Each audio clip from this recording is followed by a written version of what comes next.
ପ୍ରଥମ ମାକାବୀୟ ପୁସ୍ତକ ଅଧ୍ୟାୟ 1। ଆଲେକଜାଣ୍ଡାର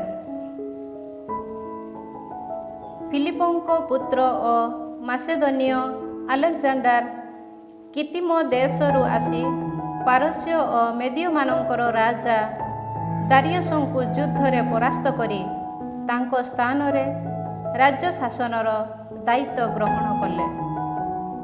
ତାହା ପୂର୍ବରୁ ସେ ଗ୍ରୀସର ରାଜା ଥିଲେ। ସେ ଅନେକ ଯୁଦ୍ଧ କରି ଦୁର୍ଗ ସମୂହ ଅଧିକାର କଲେ ଓ ଦେଶୀୟ ରାଜାମାନଙ୍କୁ ବଦ୍ଧ କଲେ। ପୃଥିବୀର ସୀମା ସରହଦ ପର୍ଯ୍ୟନ୍ତ ଆସି ପହଞ୍ଚି ସେ ବହୁ ସଂଖ୍ୟକ ରାଜ୍ୟ ଲୁଣ୍ଠନ କଲେ। ଏହିପରି ରାଜ୍ୟ ସମୂହ ତାଙ୍କର ଅଧୀନରେ ସୁସ୍ଥିର ହେଲା ସମୟରେ ଦର୍ପିଚିତ ହୋଇ ସେ ଅହଙ୍କାରୀ ହେଲେ। ଏକ ଶକ୍ତିଶାଳୀ ସୈନ୍ୟ ଦଳକୁ ଏକତ୍ରିତ କରି ରାଜ୍ୟ ସମୂହ ଜାତିବୃନ୍ଦ ଓ ଦେଶାଧିପତିମାନଙ୍କ ଉପରେ ସେ କର୍ତ୍ତୃତ୍ୱ ବିସ୍ତାର କଲେ ଓ ସେମାନେ ତାଙ୍କର ସାମନ୍ତ ଅଧିପତି ହେଲେ। ତତ୍ପରେ ସେ ରୋଗ ପ୍ରପୀଡ଼ିତ ହେଲେ। ସେ ହୃଦବୋଧ କଲେ ଯେ ନିଜ ମୃତ୍ୟୁର ସମୟ ଆସନ୍ନ। ତହୁଁ ତାଙ୍କର ଯୌବନ କାଳରୁ ତାଙ୍କ ସଙ୍ଗରେ ପ୍ରତିପାଳିତ ହୋଇଥିବା ତାଙ୍କ ମୁଖ୍ୟ ସେନାପତିମାନଙ୍କୁ ପାଖକୁ ଡାକି ସେ ନିଜ ରାଜ୍ୟକୁ ସେମାନଙ୍କ ମଧ୍ୟରେ ବିଭକ୍ତ କଲେ। 12 ବର୍ଷ ଧରି ରାଜୁତି କଲା ପରେ ଆଲେକଜାଣ୍ଡାର ମୃତ୍ୟୁବରଣ କଲେ। ଏହାପରେ ସେହି ସେନାପତିମାନେ ନିଜ ନିଜ ଦ୍ୱାରା ପ୍ରାପ୍ତ ଦେଶଗୁଡ଼ିକରେ ରାଜତ୍ୱ କରିବାକୁ ଆରମ୍ଭ କଲେ। ତାଙ୍କର ଶରୀର ବିୟୋଗ ପରେ ସେମାନେ ସମସ୍ତେ ମୁକୁଟମଣ୍ଡିତ ହୋଇ ରାଜା ହେଲେ ଏବଂ ବହୁ ବର୍ଷ ବ୍ୟାପୀ ସେମାନଙ୍କର ପୁତ୍ରଗଣ ମଧ୍ୟ ସେମାନଙ୍କ ପରେ ରାଜୁତି କଲେ। ସେମାନେ ଭୂପୃଷ୍ଠରେ ବହୁବିଧ ଅନିଷ୍ଟ କର୍ମ ସାଧନ କଲେ। ଆନ୍ତିଓଖସ୍ ଏପିଫାନେସ୍ ସେମାନଙ୍କ ବଂଶରୁ ରାଜା ଆନ୍ତିଓଖସଙ୍କ ପୁତ୍ର ଓ ଆନ୍ତିଓଖସ୍ ଏପିଫାନେସ୍ ନାମକ ଏକ ଦୁଷ୍ଟ ମୁଖ ଉଦ୍ଭବ ହେଲା। ସେ ପୂର୍ବରେ ରୋମରେ ବନ୍ଦୀ ଜୀବନଯାପନ କରିଥିଲେ। ଗ୍ରୀକ୍ ସାମ୍ରାଜ୍ୟ ସଂସ୍ଥାପନର ପରବର୍ତ୍ତୀ 137 ବର୍ଷରେ ସେ ରାଜୁତି କରିବାକୁ ଆରମ୍ଭ କଲେ। ସେହି ଦିନଗୁଡ଼ିକରେ କେତେକ ସନ୍ଧର୍ମତ୍ୟାଗୀ ବ୍ୟକ୍ତି ଆଗେଇ ଆସି ବହୁ ସଂଖ୍ୟକ ଜନତାକୁ ପଥଭ୍ରଷ୍ଟ କରାଇ କହିଲେ, ଆମେ ଯାଇ ଚତୁଃପାର୍ଶ୍ୱସ୍ଥ ବିଜାତୀୟମାନଙ୍କ ସହ ଚୁକ୍ତି ସନ୍ଧି ସାଲିସ କରିବା, କାରଣ ସେମାନଙ୍କ ସଂସ୍ପର୍ଶକୁ ପୃଥ୍ୱୀକୃତ ହେଲା ପରେ ଆମ ନିମନ୍ତେ ବହୁବିଧ ଅନିଷ୍ଟ କାର୍ଯ୍ୟ ସଂଘଟିତ ହେଲା। ଏହି ପ୍ରସ୍ତାବ ଶୁଣି ସେମାନେ ସନ୍ତୁଷ୍ଟ ହେଲେ। କେତେକ ବ୍ୟକ୍ତି ଉତ୍ସୁକତା ପୂର୍ବକ ରାଜାଙ୍କ ନିକଟକୁ ଗଲେ। ବିଜାତୀୟମାନଙ୍କର ଦେଶାଚାର ସମୂହର ଅନୁଗାମୀ ହେବା ପାଇଁ ସେ ସେମାନଙ୍କୁ ଅନୁମତି ଦେଲେ।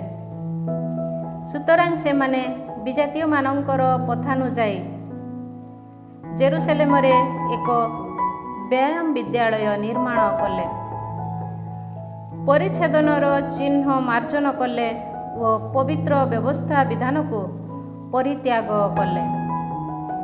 ବିଜାତୀୟମାନଙ୍କ ସହ ଆସକ୍ତ ହୋଇ ଅନିଷ୍ଟ କାର୍ଯ୍ୟ ସମ୍ପାଦନ ପାଇଁ ସେମାନେ ନିଜକୁ ବିକ୍ରୟ କଲେ। ନିଜ ରାଜ୍ୟ ଉପରେ ନିଜର କର୍ତ୍ତୃତ୍ୱାଧିକାର ସୁରକ୍ଷିତ ଥିବା ଦେଖି ଆନ୍ତିଓଖସ୍ ଇଜିପ୍ଟର ମଧ୍ୟ ରାଜା ହେବା ପାଇଁ ଆଶା ପୋଷଣ କଲେ, କାରଣ ଉଭୟ ରାଜ୍ୟ ଉପରେ ରାଜୁତି କରିବା ତାଙ୍କର ମନସ୍କାମନା ଥିଲା। ସୁତରାଂ ରଥ, ଗଜ, ଅଶ୍ୱାରୋହୀ ସୈନ୍ୟ ତଥା ବିଶାଳ ନୌବାହିନୀ ବିଶିଷ୍ଟ ଏକ ବିରାଟ ସୈନ୍ୟ ସମେତ ସେ ଇଜିପ୍ଟ ଆକ୍ରମଣ କଲେ।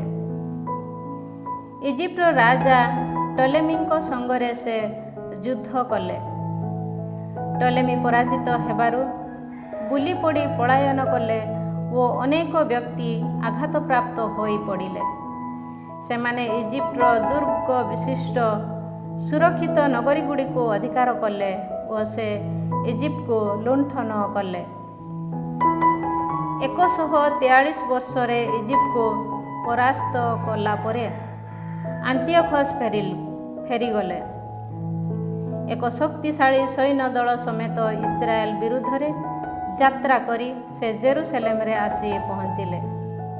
ଔଦ୍ଧତ୍ୟର ସହ ପବିତ୍ରାଳୟରେ ପ୍ରବେଶ କରି ସୁବର୍ଣ୍ଣ ବଳିପୀଠ, ଆଲୋକ ଦେବା ପାଇଁ ଉପଯୋଗୀ ଦୀପରୁଖା ଓ ତାହାର ସମସ୍ତ ଉପକରଣକୁ ସେ ହସ୍ତଗତ କଲେ। ଦିବ୍ୟ ସାନ୍ନିଧ୍ୟ ପ୍ରତୀକ ରୁଟି ଉତ୍ସର୍ଗ କରିବା ପାଇଁ ଉପଯୋଗୀ ମେଜ, ପାନୀୟ ବଳି ପାଇଁ ଆବଶ୍ୟକ ପାତ୍ର ସମୂହ, ସୁବର୍ଣ୍ଣ ଧୂପ କଳସ, ଯବନିକା, ମୁକୁଟ ଓ ଦେବାଳୟ ସମ୍ମୁଖରେ ଅବସ୍ଥିତ ସୁବର୍ଣ୍ଣ ଅଳଙ୍କାର ସବୁକୁ ସେ ଲୁଣ୍ଠନ କଲେ। ସେଠାରେ ଥିବା ରୌପ୍ୟ, ସ୍ୱର୍ଣ୍ଣ ତଥା ବହୁମୂଲ୍ୟ ପାତ୍ର ସବୁକୁ ସେ କରାୟତ୍ତ କଲେ। ଗୋପନରେ ଥିବା ସମ୍ପଦ ମଧ୍ୟରୁ ଯାହା ସବୁ ସେ ଦେଖିବାକୁ ପାଇଲେ, ସେ ସମସ୍ତ ସେ ଲୁଣ୍ଠନ କଲେ। ସେ ସମସ୍ତ ଅଧିକାର କରି ସେ ସ୍ୱଦେଶକୁ ଫେରିଗଲେ। ସେ ହତ୍ୟାର କର୍ମ ସାଧନ କଲେ ଓ ଦାମ୍ଭିକତାର ସହ କଥାବାର୍ତ୍ତା କଲେ। ଇସ୍ରାଏଲୀୟ ଜନସମୂହ ଅତ୍ୟଧିକ ଦୁଃଖିତ ହେଲେ ଓ ଶାସକ ବୃନ୍ଦ ତଥା ବୟୋଜ୍ୟେଷ୍ଠ ଗଣ ଶୋକାର୍ତ୍ତ ହେଲେ। ତରୁଣୀ ତଥା ତରୁଣମାନେ ମୂର୍ଚ୍ଛିତ ହେଲେ ଓ ମହିଳାମାନଙ୍କର ସୌନ୍ଦର୍ଯ୍ୟ ନିଷ୍ପ୍ରଭ ହେଲା।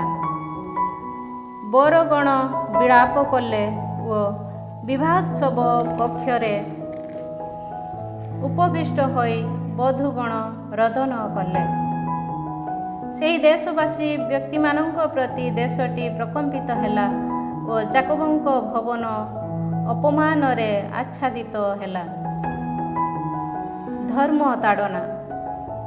2ଟି ବର୍ଷ ଅତିବାହିତ ହେଲା ପରେ ନିଜର ଜଣେ ପ୍ରମୁଖ କରଗ୍ରାହକକୁ ଜୁଦା ଦେଶସ୍ଥ ନଗରୀଗୁଡ଼ିକ ଅଭିମୁଖରେ ରାଜା ପଠାଇଲେ। ଏକ ବିରାଟ ସୈନ୍ୟଦଳ ସମେତ ସେ ଜେରୁସାଲେମକୁ ଆସିଲେ। ପ୍ରବଞ୍ଚନାତ୍ମକ ଭାବେ ସେ ସେମାନଙ୍କ ସହ ଶାନ୍ତିପୂର୍ଣ୍ଣ ବାକ୍ୟରେ କଥା କହିଲେ। ତହୁଁ ସେମାନେ ବହୁ ବିଶ୍ୱାସ କଲେ। କିନ୍ତୁ ସେ ଅକସ୍ମାତ୍ ଭାବେ ନଗରୀକୁ ଆକ୍ରମଣ କଲେ ଓ ତାହାକୁ କଠୋର ରୂପେ ଆଘାତ କରି ଅନେକ ଇସ୍ରାଏଲଙ୍କୁ ବିନାଶ କଲେ। ସେ ନଗରୀ ଲୁଣ୍ଠନ କରି ଅଗ୍ନିରେ ଦଗ୍ଧ କଲେ ଏବଂ ତନ୍ମଧ୍ୟସ୍ଥ ଗୃହସମୂହ ତଥା ଚତୁଃପାର୍ଶ୍ୱସ୍ଥ ପ୍ରାଚୀରକୁ ବିଧ୍ୱସ୍ତ କଲେ। ସେମାନେ ନାରୀ ତଥା ଶିଶୁମାନଙ୍କୁ ବନ୍ଦୀ କଲେ ଓ ପଶୁପଲକୁ ଅଧିକାର କଲେ। ସେମାନେ ବିରାଟ ତଥା ଶକ୍ତିଶାଳୀ ପ୍ରାଚୀର ତଥା ଗମ୍ବୁଜ ସମୂହ ନିର୍ମାଣ କରି ଦାବିଦଙ୍କ ନଗରୀକୁ ସୁରକ୍ଷିତ କଲେ ଓ ତାହାକୁ ନିଜର ଦୁର୍ଗାଶ୍ରୟ ସ୍ଥାନରେ ପରିଣତ କଲେ। ସେମାନେ ସେଠାରେ ଦୁଷ୍ଟ ଓ ଅଧର୍ମୀ ଲୋକଙ୍କୁ ରଖିଲେ ଓ ଏହିମାନେ ତନ୍ମଧ୍ୟରେ ସୁରକ୍ଷିତାବସ୍ଥାରେ ବାସ କରିବାକୁ ଆରମ୍ଭ କଲେ। ଜେରୁସାଲେମକୁ ଲୁଣ୍ଠନ କରି ସେମାନେ ସେଠାରେ ଅସ୍ତ୍ରଶସ୍ତ୍ର ତଥା ଭକ୍ଷଣ ପଦାର୍ଥ ସଞ୍ଚୟ କଲେ ଏବଂ ସେମାନେ ଏକ ବିଶାଳ ଫାଶ ରୂପେ ପରିଣତ ହେଲେ। ତାହା ପବିତ୍ରାଳୟକୁ ଆକ୍ରମଣ କରିବା ପାଇଁ ଉଦ୍ଦିଷ୍ଟ ଏକ ଗୁପ୍ତ ସ୍ଥାନ ଓ ଇସ୍ରାଏଲକୁ ନିରନ୍ତର ବ୍ୟତିବ୍ୟସ୍ତ କରୁଥିବା ଏକ ଦୁଷ୍ଟ ବିରୋଧୀ ରୂପେ ପରିଣତ ହେଲା। ସେମାନେ ପବିତ୍ରାଳୟର ଚତୁଃପାର୍ଶ୍ୱରେ ନିଷ୍କଳଙ୍କ ରକ୍ତପାତ କଲେ। ସେମାନେ ପବିତ୍ରାଳୟକୁ ଅପବିତ୍ର ମଧ୍ୟ କଲେ। ସେମାନଙ୍କ ଯୋଗୁଁ ଜେରୁସାଲେମବାସୀ ପଳାୟନ କଲେ ଓ ତାହା ବିଦେଶୀମାନଙ୍କର ବାସସ୍ଥାନ ହେଲା। ଜେରୁସାଲେମ ସ୍ୱସନ୍ତାନମାନଙ୍କ ଠାରୁ ବଞ୍ଚିତ ହେଲା। ତାହାର ସନ୍ତାନମାନେ ତାହାଙ୍କୁ ଉପେକ୍ଷା କଲେ। ତାହାର ପବିତ୍ରାଳୟ ମରୁଭୂମି ସଦୃଶ ବିଜନ ହେଲା ଓ ତାହାର ଉତ୍ସବ ସବୁ ବିଳାପ ଦିନରେ ପରିଣତ ହେଲା। ସାବତ ଦିବସ ଉପହାସର ପାତ୍ର ହେଲା ଏବଂ ତାହାର ସୁଖ୍ୟାତି ଅପମାନଜନକ ହେଲା। ବର୍ତ୍ତମାନର ଅପମାନ ତାହାର ପୂର୍ବର ମହିମା ସହିତ ସମାନ ହେଲା ଏବଂ ତାହାର ଉନ୍ନତାବସ୍ଥା ବିଳାପର କାରଣରେ ପରିଣତ ହେଲା। ସେ ସମୟରେ ରାଜା ଗୋଟିଏ ବିଜ୍ଞାପନ ଉଲ୍ଲେଖ କରି ନିଜ ରାଜ୍ୟ ସାରା ଘୋଷଣା କଲେ ଯେ ସମସ୍ତେ ନିଜ ନିଜର ଦେଶାଚାରକୁ ଉପେକ୍ଷା କରି ଜଣେ ମାତ୍ର ଜାତିରେ ଏକତ୍ରୀଭୂତ ହେବା ଆବଶ୍ୟକ। ବିଜାତୀୟମାନେ ରାଜାଙ୍କ ଆଦେଶ ସ୍ୱୀକାର କଲେ। ସଂଖ୍ୟାଧିକ ଇସ୍ରାଏଲମାନେ ମଧ୍ୟ ତାଙ୍କର ଧର୍ମକୁ ଅବଲମ୍ବନ କଲେ। ସେମାନେ ପିତୁଳା ସମ୍ମୁଖରେ ନୈବେଦ୍ୟ ଉତ୍ସର୍ଗ କଲେ ଓ ସାବତକୁ ଅପବିତ୍ର କଲେ। ଜେରୁସାଲେମ ତଥା ଜୁଦା ଦେଶର ନଗରୀ ସମୂହ ନିକଟକୁ ଦୂତଙ୍କ ଜରିଆରେ ରାଜା ପତ୍ର ପଠାଇଲେ ଓ ନିଜ ଦେଶରେ ଅଜ୍ଞାତ ଥିବା ରୀତିନୀତିକୁ ଅନୁସରଣ କରିବା ପାଇଁ ସେମାନଙ୍କୁ ନିର୍ଦ୍ଦେଶ ଦେଲେ। ପବିତ୍ରାଳୟରେ ହୋମ ବଳି, ପାନୀୟ ବଳି ତଥା ଅନ୍ୟାନ୍ୟ ବଳି ଉତ୍ସର୍ଗ କରିବା ପାଇଁ ସେ ନିଷେଧ କଲେ। ସାବତ ଦିବସ ତଥା ଉତ୍ସବ ସବୁକୁ ଅପବିତ୍ର କରିବା ଓ ପବିତ୍ରାଳୟ ତଥା ଯାଜକମାନଙ୍କୁ କଳଙ୍କିତ କରିବା ପାଇଁ ସେ ଆଦେଶ ଦେଲେ। ପିତୁଳା ସମୂହ ଉଦ୍ଦେଶ୍ୟରେ ଯାଗପୀଠ, ମନ୍ଦିର ତଥା ମନ୍ଦିର ପରିବେଷ୍ଟିତ କୁଞ୍ଜବନ ନିର୍ମାଣ କରିବା ଏବଂ ଶୂକର ତଥା ଅଶୁଦ୍ଧ ପଶୁମାନଙ୍କୁ ଉତ୍ସବ କରିବା ପାଇଁ ମଧ୍ୟ ସେ ନିର୍ଦ୍ଦେଶ ଦେଲେ। ସେମାନଙ୍କର ପୁତ୍ରମାନଙ୍କୁ ପରିଚ୍ଛେଦନ କରିବା ପାଇଁ ସେ ନିଷେଧ କଲେ। ବିଧିବିଧାନକୁ ବିସ୍ମୃତ ହେବା ଓ ଅଧ୍ୟାଦେଶ ସବୁକୁ ପରିବର୍ତ୍ତିତ କରିବା ଉଦ୍ଦେଶ୍ୟରେ ଅଶୁଦ୍ଧ ତଥା ଅପବିତ୍ର କାର୍ଯ୍ୟକଳାପ ସମ୍ପାଦନ କରି ନିଜ ନିଜକୁ ନିକୃଷ୍ଟ କରିବା ପାଇଁ ସେ ସେମାନଙ୍କୁ ଆଦେଶ ଦେଲେ। ସେ ବିଜ୍ଞାପନ କଲେ ଯେ ଯିଏ ରାଜାଙ୍କ ଆଦେଶର ଅନୁଗତ ହେବ ନାହିଁ ସେ ନିହତ ହେବ। ଏପରି ଆଦେଶ ଲିପିବଦ୍ଧ କରି ସେ ନିଜର ରାଜ୍ୟ ସାରା ପ୍ରଖ୍ୟାପନ କଲେ। ସମସ୍ତ ଜାତିଙ୍କ ଉପରେ ସେ ପରିଦର୍ଶକମାନଙ୍କୁ ନିୟୋଜିତ କଲେ ଓ ଜୁଦାର ନଗରୀ ସମୂହକୁ ଗୋଟି ଗୋଟି କରି ନୈବେଦ୍ୟ ଉତ୍ସର୍ଗ କରିବାକୁ ସେ ଆଦେଶ ଦେଲେ।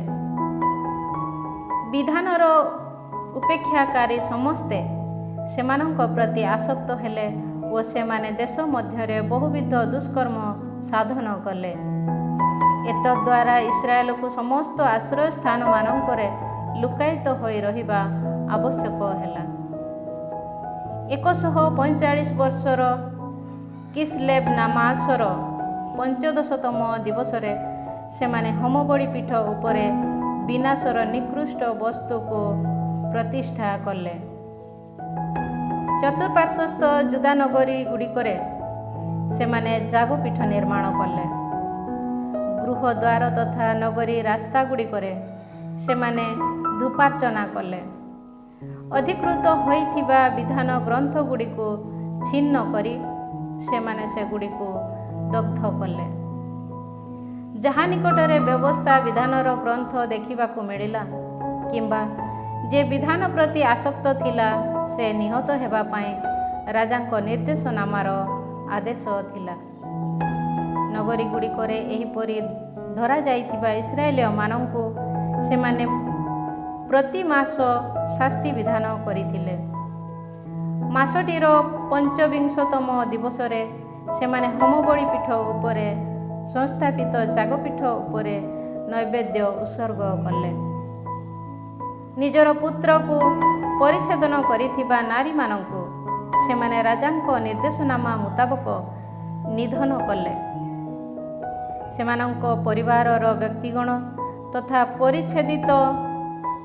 ପରିଚ୍ଛେଦନ କ୍ରିୟା ସାଧନକାରୀ ସମସ୍ତେ ମଧ୍ୟ ନିହତ ହେଲେ। ମାତାମାନଙ୍କ ଗଳାରେ ଝୁଲାଇ ସେମାନେ ଶିଶୁମାନଙ୍କୁ ବଧ କଲେ। ତଥାପି ବହୁ ସଂଖ୍ୟକ ଇସ୍ରାଏଲୀୟ ଜନତା ଅଟଳ ରହି ଦୃଢ଼ ପ୍ରତିଜ୍ଞ ହେଲେ ଯେ ଅପବିତ୍ର ଭକ୍ଷଣ ପଦାର୍ଥ ଆହାର କରିବେ ନାହିଁ। ଭକ୍ଷଣ ଦ୍ୱାରା ନିଜକୁ ଅପବିତ୍ର କରିବା କିମ୍ବା ପବିତ୍ର ବ୍ୟବସ୍ଥା ବିଧାନକୁ ଅଶୁଦ୍ଧ କରିବା ଅପେକ୍ଷା ବରଂ ମୃତ୍ୟୁବରଣ କରିବା ପାଇଁ ସେମାନେ ଅଧିକ ଇଚ୍ଛୁକ ହେଲେ। ଇସ୍ରାଏଲ ଏହିପରି ଭାବେ ପ୍ରଚଣ୍ଡ କୋପର ପାତ୍ର ହେଲା। ଅଧ୍ୟାୟ 2। ମାତାଥିଆସ ଓ ତାଙ୍କର ପୁତ୍ରଗଣ।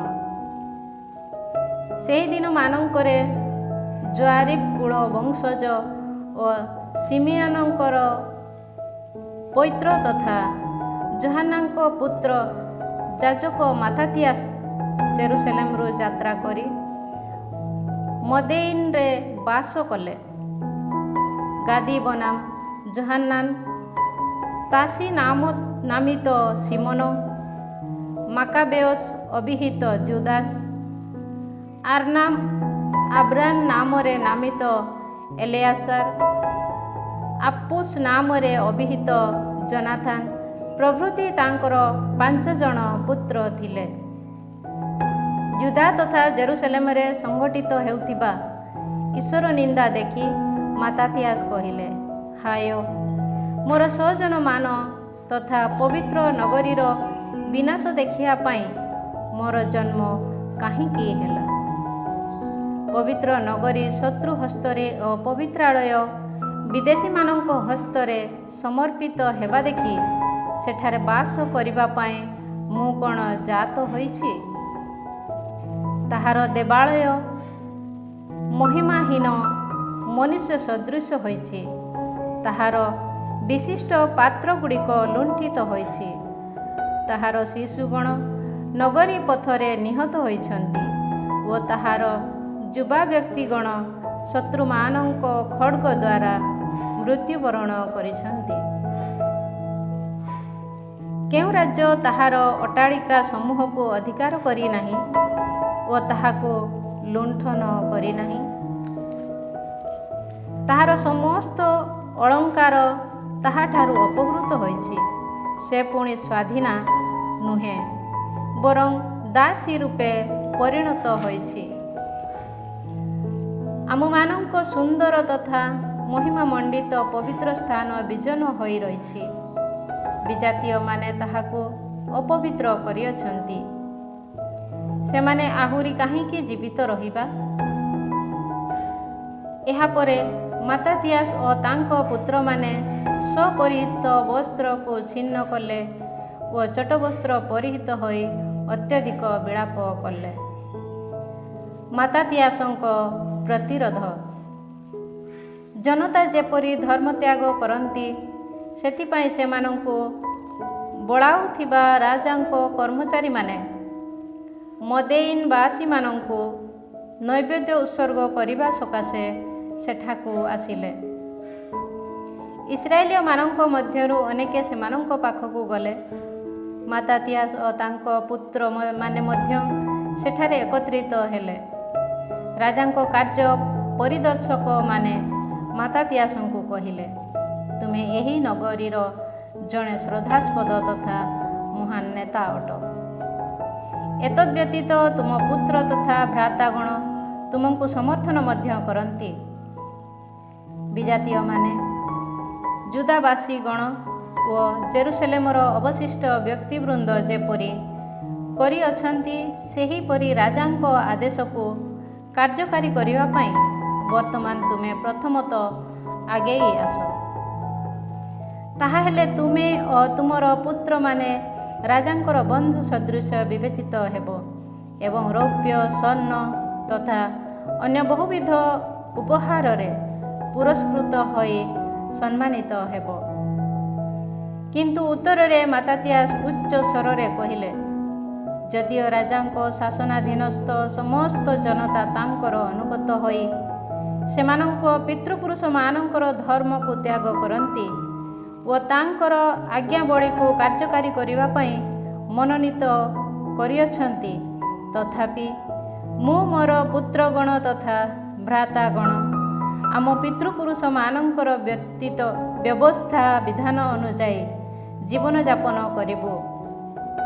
ଆମେ ଯେ ବିଧାନ ତଥା ଅଧ୍ୟାଦେଶଗୁଡ଼ିକୁ ତ୍ୟାଗ କରୁ, ସେପରି ଏକ ସୁଯୋଗ ଆମଠାରୁ ଦୂରେଇ ଯାଉ।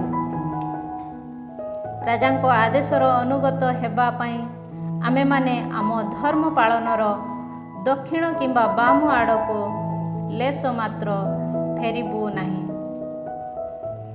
ସେ ଯେତେବେଳେ ଏ ସମସ୍ତ ବାକ୍ୟକୁ ସମାପ୍ତ କଲେ, ସେତେବେଳେ ରାଜାଙ୍କ ଆଦେଶ ମୁତାବକ ମଦେଇନରେ ସ୍ଥାପିତ ଯାଗପୀଠ ଉପରେ ନୈବେଦ୍ୟ ଉତ୍ସର୍ଗ କରିବା ପାଇଁ ଜଣେ ଯିହୁଦୀ ସମସ୍ତଙ୍କ ଦୃଷ୍ଟିରେ ଆଗେଇ ଆସିଲା। ତାହା ଦେଖି ମାତାଥିଆସ ଧର୍ମୋତ୍ସାହ ଦ୍ୱାରା ଜଡ଼ିତ ହେଲେ ଓ ତାଙ୍କର ହୃଦୟ ଉତ୍ତେଜିତ ହେଲା। ନୀତିନିଷ୍ଠ ରସରେ ପକାକ୍ରାନ୍ତ ହୋଇ ସେ ଧାଇଁ ଯାଇ ତାକୁ ଯାଗପୀଠ ଉପରେ ନିଧନ କଲେ। ନୈବେଦ୍ୟ ଉତ୍ସର୍ଗ କରିବାକୁ ବଳାଉଥିବା ରାଜାଙ୍କ ସେହି କର୍ମଚାରୀକୁ ମଧ୍ୟ ସେ ସମୟରେ ସେ ବଦ୍ଧ କଲେ ଏବଂ ଯଜ୍ଞପୀଠକୁ ବିଧ୍ୱସ୍ତ କଲେ। ସାଲୁର ପୁତ୍ର ଶିମ୍ରି ବିରୁଦ୍ଧରେ ଫିନେହାସ କରିଥିବା ଅନୁଯାୟୀ ସେ ବିଧାନ ଅନୁରାଗରେ ଜଡ଼ିତ ହେଲେ। ଏହାପରେ ମାତାଥିଆସ ଉଚ୍ଚ ସ୍ୱରରେ ଚିତ୍କାର କରି କହିଲେ, ଯେଉଁମାନେ ବିଧାନ ପ୍ରତି ଅନୁରକ୍ତ ଓ ବ୍ୟବସ୍ଥା ବିଧାନର ସମର୍ଥନକାରୀ, ସେମାନେ ମୋ ଗହଣରେ ଆସନ୍ତୁ। ତତ୍ପରେ ନଗରୀରେ ଥିବା ସବୁ କିଛି ତ୍ୟାଗ କରି ସେ ଓ ତାଙ୍କର ପୁତ୍ରମାନେ ପାହାଡ଼ ସମୂହକୁ ପଳାୟନ କଲେ। ସାବତରେ ସେମାନଙ୍କ କଠିନ ପରୀକ୍ଷା। ସେ ସମୟରେ ଯେଉଁମାନେ ଧର୍ମପରାୟଣତା ତଥା ନୀତିନିଷ୍ଠାର ଅନ୍ୱେଷଣକାରୀ ଥିଲେ, ସେମାନେ ପଳାୟନ କରି ମରୁ ପ୍ରାନ୍ତରେ ବାସ କଲେ।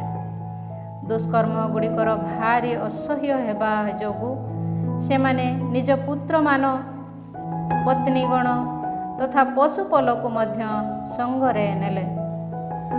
ରାଜାଙ୍କ କର୍ମଚାରୀଗଣ ତଥା ଦାବିଦଙ୍କ ନଗରୀ ଜେରୁସଲେମରେ ଅବସ୍ଥିତ ସୈନ୍ୟମାନଙ୍କୁ କୁହା ହେଲା ଯେ, ରାଜାଙ୍କ ଆଦେଶକୁ ଅସ୍ୱୀକାର କରୁଥିବା ଲୋକେ ମରୁ ପ୍ରାନ୍ତରସ୍ଥ ଗୁପ୍ତ ସ୍ଥାନମାନଙ୍କରୁ ପଳାୟନ କରିଅଛନ୍ତି। ବହୁ ସଂଖ୍ୟକ ଲୋକ ସେମାନଙ୍କର ପଶ୍ଚାଧାବନ କଲେ ଓ ଅତିକ୍ରମ କରି ସେମାନଙ୍କ ପ୍ରତିକୂଳରେ ଛାଉଣି ପକାଇ ସାବତରେ ସେମାନଙ୍କ ବିରୁଦ୍ଧରେ ଯୁଦ୍ଧ କରିବା ପାଇଁ ପ୍ରସ୍ତୁତ ହେଲେ। ସେମାନଙ୍କୁ ଡାକି ସେମାନେ କହିଲେ, ତୁମମାନଙ୍କର ଏହି ପ୍ରତିରୋଧ ଶେଷ କର ଓ ବାହାରି ଆସି ରାଜାଙ୍କ ଆଦେଶକୁ ଅନୁସରଣ କର। ତାହା ହେଲେ ତୁମେମାନେ ସୁରକ୍ଷିତାବସ୍ଥାରେ ଜୀବିତ ରହିବ। କିନ୍ତୁ ସେମାନେ ପ୍ରତ୍ୟୁତ୍ତର ଦେଲେ, ଆମେମାନେ ବାହାରି ଆସିବୁ ନାହିଁ କିମ୍ବା ରାଜାଙ୍କ ଆଦେଶର ଅନୁଗତ ହୋଇ ସାବତକୁ ଅପବିତ୍ର କରିବୁ ନାହିଁ। ସେ ସମୟରେ ଶତ୍ରୁମାନେ ସେମାନଙ୍କୁ ଆକ୍ରମଣ କରିବା ପାଇଁ ସତର ହେଲେ, କିନ୍ତୁ ସେମାନେ କୌଣସି ଉତ୍ତର ଦେଲେ ନାହିଁ କିମ୍ବା ଶତ୍ରୁମାନଙ୍କ ବିରୁଦ୍ଧରେ କୌଣସି ପଥର ନିକ୍ଷେପ କଲେ ନାହିଁ ଅଥବା ନିଜର ଆଶ୍ରୟ ସ୍ଥାନକୁ ରୁଦ୍ଧ କଲେ ନାହିଁ। କାରଣ ସେମାନେ କହିଲେ, ଆମେ ସମସ୍ତେ ନିର୍ଦ୍ଦୋଷ ଅବସ୍ଥାରେ ମୃତ୍ୟୁବରଣ କରିବୁ। ଅନ୍ୟାୟରେ ତୁମେମାନେ ଯେ ଆମକୁ ବଦ୍ଧ କରୁଅଛ, ଏହାର ସାକ୍ଷୀ ଆକାଶ ତଥା ପୃଥିବୀ। କିନ୍ତୁ ଶତ୍ରୁମାନେ ସେମାନଙ୍କୁ ସାବତରେ ଆକ୍ରମଣ କଲେ ଓ 1000 ସଂଖ୍ୟକ ଲୋକ ସେମାନଙ୍କ ପୁତ୍ର, ପତ୍ନୀ ତଥା ପଶୁପଲ ସମେତ ମୃତ୍ୟୁ ମୁଖରେ ପଡ଼ିଲେ। ମାତାଥିଆସ ଓ ତାଙ୍କ ସହଚରମାନଙ୍କର ଅନ୍ୟାନ୍ୟ କାର୍ଯ୍ୟ। ଏହାର ଅବଗତ ହୋଇ ମାତାଥିଆସ ଓ ତାଙ୍କର ସହବର୍ତ୍ତୀ ମିତ୍ରଗଣ ସେମାନଙ୍କ ନିମନ୍ତେ ଶୋକ ପ୍ରକାଶ କଲେ। ପ୍ରତ୍ୟେକ ବ୍ୟକ୍ତି ନିଜ ପ୍ରତିବେଶୀଙ୍କୁ କହିଲା, ଆମ ଭ୍ରାତାଗଣ କରିଥିବା ଅନୁଯାୟୀ ଆମେମାନେ ମଧ୍ୟ ଯଦି ସାଧନ କରୁ ଓ ସ୍ୱଜୀବନ ତଥା ଅଧ୍ୟାଦେଶ ଗୁଡ଼ିକର ସମର୍ଥନ ପାଇଁ ବିଜାତୀୟମାନଙ୍କ ବିରୁଦ୍ଧରେ ଯୁଦ୍ଧ କରିବାକୁ ଯଦି ଅସମ୍ମତ ହେଉ, ତେବେ ସେମାନେ ଆମକୁ ଖୁବ୍ ଶୀଘ୍ର ଭୂପୃଷ୍ଠରୁ ବିନାଶ କରିବେ। ସୁତରାଂ ସେମାନେ ସେହି ଦିନ ଏହି ନିଷ୍ପତ୍ତି ନେଲେ, ସାବତରେ ଆକ୍ରମଣ କରିବା ସକାଶେ ଆସୁଥିବା ସମସ୍ତଙ୍କ ବିରୁଦ୍ଧରେ ଆମେ ଯୁଦ୍ଧ କରିବା। ଗୁପ୍ତ ସ୍ଥାନମାନଙ୍କରେ ରହି ମୃତ୍ୟୁ ମୁଖରେ ପଡ଼ିଥିବା ଆମ ଭ୍ରାତାମାନଙ୍କ ସଦୃଶ ଆମେମାନେ ମୃତ୍ୟୁବରଣ କରିବା ନାହିଁ। ଏହାପରେ ଯେଉଁମାନେ ବିଧିବିଧାନର ସମର୍ଥନ ପାଇଁ ନିଜ ନିଜକୁ ସମର୍ପଣ କରିଥିଲେ ଓ ଯେଉଁମାନେ ପ୍ରବୀଣ ଯୋଦ୍ଧା ଥିଲେ, ସେହି ହାସିଦେୟମାନଙ୍କର ଗୋଟିଏ ଦଳ ସେମାନଙ୍କ ସହ ସମ୍ମିଳିତ ହେଲେ। ନିଜ ସଙ୍କଟରୁ ମୁକ୍ତ ହେବା ପାଇଁ ପଳାୟନ କରିଥିବା ସମସ୍ତ ପଳାତକମାନେ ମଧ୍ୟ ସେମାନଙ୍କ ସହିତ ମିଳିତ ହେଲେ। ଏହିପରି ସେମାନଙ୍କର ସଂଖ୍ୟାବଳ ବୃଦ୍ଧି ପ୍ରାପ୍ତ ହେଲା। ଏହାପରେ ସେମାନେ ଗୋଟିଏ ସୈନ୍ୟ ଦଳ ସଂଗଠିତ କଲେ ଓ ସେମାନଙ୍କ କ୍ରୋଧରେ ପାପୀମାନଙ୍କୁ ଏବଂ ସେମାନଙ୍କ ରୋଷରେ ଧର୍ମତ୍ୟାଗୀମାନଙ୍କୁ ସଂହାର କଲେ। କିନ୍ତୁ ରକ୍ଷା ପାଇଥିବା ସମସ୍ତେ ସ୍ୱରକ୍ଷା ପାଇଁ ବିଜାତୀୟମାନଙ୍କ ନିକଟରେ ଆଶ୍ରୟ ନେଲେ। ଆଉ ମାତାତିଆସ ଓ ତାଙ୍କର ସହବର୍ତ୍ତୀ ମିତ୍ରଗଣ ଇତସ୍ତତ ଭ୍ରମଣ କରି ଯାଗପୀଠ ସମୂହକୁ ବିଧ୍ୱସ୍ତ କଲେ। ଇସ୍ରାଏଲର ସୀମା ସରହଦ ମଧ୍ୟରେ ଦେଖିବାକୁ ପାଇଥିବା ସମସ୍ତ ଅପରିଚ୍ଛେଦିତ ବାଳକମାନଙ୍କୁ ସେମାନେ ବଳ ପ୍ରୟୋଗ ପୂର୍ବକ ପରିଚ୍ଛେଦନ କଲେ। ସମସ୍ତ ଉଦ୍ଧତ ଲୋକଙ୍କୁ ସେମାନେ ଶିକାର କଲେ ଓ ଏହିପରି ସେମାନଙ୍କର ସମସ୍ତ କାର୍ଯ୍ୟ ଜୟଯୁକ୍ତ ହେଲା। ବିଜାତୀୟଗଣ ତଥା ରାଜାମାନଙ୍କ ହସ୍ତରୁ ସେମାନେ ବିଧିବିଧାନକୁ ରକ୍ଷା କଲେ ଓ ପାପୀମାନଙ୍କର ହସ୍ତ ଯେ ବିଜୟୀ ହୁଏ, ସେଥିପାଇଁ ସେମାନେ ଅନୁମତି ଦେଲେ ନାହିଁ। ମାତାତିଆସଙ୍କ ଅନ୍ତିମ ନିର୍ଦ୍ଦେଶ ଓ ମୃତ୍ୟୁ।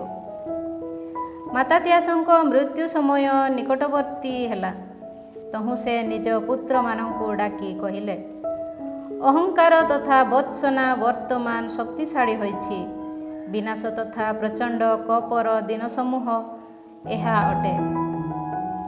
ହେ ମୋର ପୁତ୍ରଗଣ, ବିଧିବିଧାନର ରକ୍ଷା ପାଇଁ ଉତ୍ସାହୀ ହୁଅ ଓ ତୁମ ପିତୃପୁରୁଷମାନଙ୍କ ବ୍ୟବସ୍ଥା ବିଧାନର ସମର୍ଥନ ପାଇଁ ତୁମମାନଙ୍କ ଜୀବନକୁ ସମର୍ପଣ କର।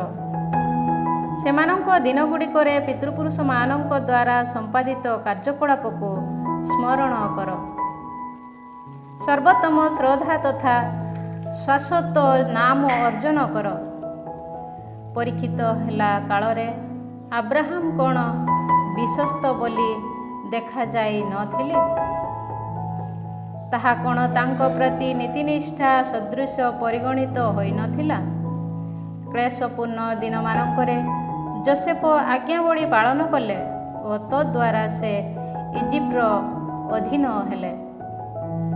ଉତ୍ସାହପୂର୍ଣ୍ଣ ବ୍ୟକ୍ତି ହୋଇଥିବା ଯୋଗୁଁ ଆମ ପିତା ଫିନେହାସ ଶାଶ୍ୱତ ଯାଜକତ୍ୱର ଏକ ବ୍ୟବସ୍ଥା ବିଧାନ ଲାଭ କଲେ।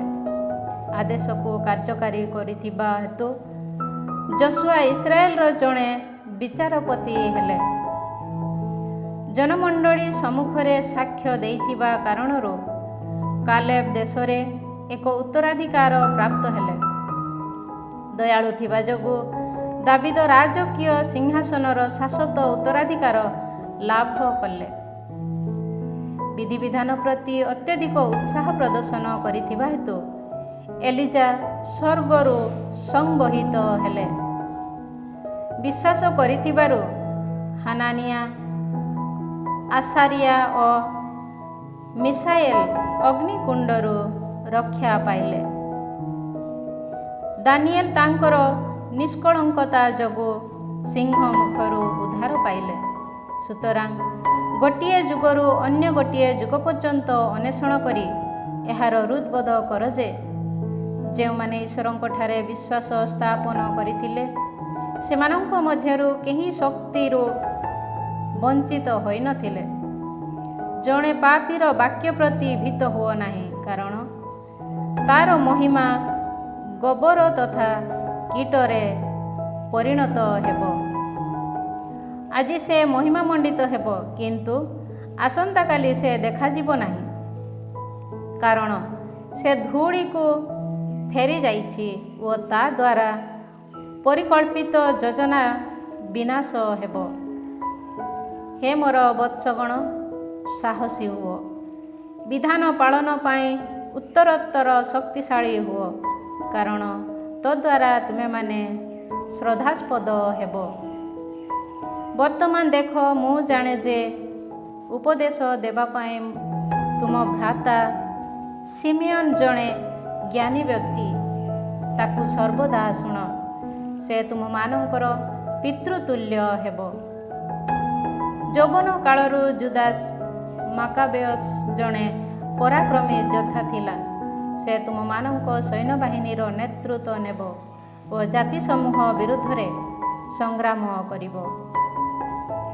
ବିଧାନର ପାଳନ ପାଇଁ ଉତ୍ସାହୀ ସମସ୍ତଙ୍କୁ ତୁମ ସହିତ ତୁମେମାନେ ଏକତ୍ରିତ କରିବ ଓ ତୁମ ସ୍ୱଜନମାନଙ୍କ ପ୍ରତି କରାଯାଇଥିବା ଅନ୍ୟାୟ ପାଇଁ ସେମାନଙ୍କ ବିରୁଦ୍ଧରେ ପ୍ରତିଶୋଧ ନେବ। ବିଜାତୀୟମାନଙ୍କୁ ପୂର୍ଣ୍ଣ ପରିମାଣରେ ପ୍ରତିଦାନ ପରିଶୋଧ କର ଓ ବିଧାନର ଆଦେଶକୁ ମନୋଯୋଗପୂର୍ବକ ପାଳନ କର। ତତ୍ପରେ ସେ ସେମାନଙ୍କୁ ଆଶୀର୍ବାଦ କଲେ ଓ ନିଜ ପିତୃପୁରୁଷମାନଙ୍କ ସହ ସଂଗୃହୀତ ହେଲେ।